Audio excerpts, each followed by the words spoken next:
गलियारों में चर्चा इस बात की सबसे ज्यादा हो रही है कि क्या राहुल गांधी अपनी यात्रा को समाप्त करने के बाद देश के अलग अलग चुनावी राज्यों में तूफानी दौरा करेंगे या नहीं। कांग्रेस के एक वरिष्ठ नेता कहते हैं कि राष्ट्रीय अध्यक्ष के निर्देशानुसार ही कांग्रेस पार्टी अपनी चुनावी रणनीति तैयार करेगी।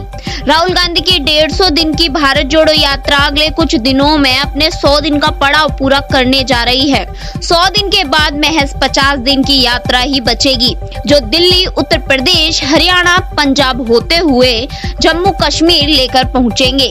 सियासी गलियारों में सबसे ज्यादा चर्चा इसी बात की हो रही है कि क्या राहुल गांधी जब 2 महीने बाद अपनी भारत जोड़ो यात्रा समाप्त करेंगे तो उनकी सियासी भूमिका किस तरह की होने वाली है, क्योंकि राजनीतिक विश्लेषकों का कहना है कि राहुल गांधी की यात्रा के तुरंत बाद से ही देश के अलग अलग राज्यों में विधानसभा के चुनाव बिगुल बज जाएंगे।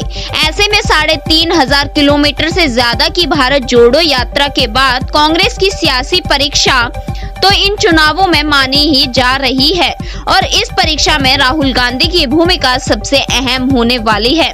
बता दें कि अगले साल 10 राज्यों में विधानसभा चुनाव होने वाले हैं। 7 सितंबर से शुरू हुई राहुल गांधी की भारत जोड़ो यात्रा फरवरी में जम्मू कश्मीर में जाकर समाप्त होगी।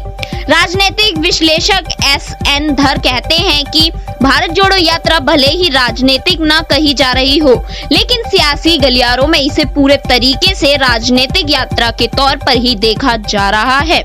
इसलिए राहुल गांधी की अब तक की सबसे बड़ी इस यात्रा के बाद चुनावी नतीजों के लिहाज से इसे परखा भी जाएगा, क्योंकि राहुल गांधी की यात्रा के बाद से ही देश के अलग अलग 10 राज्यों में विधानसभा के चुनावों की तारीखों का समयबद्ध तरीके से ऐलान भी हो जाएगा। कुछ चुनाव पहले से तो कुछ चुनाव 2023 के आखिरी में हो सकते हैं।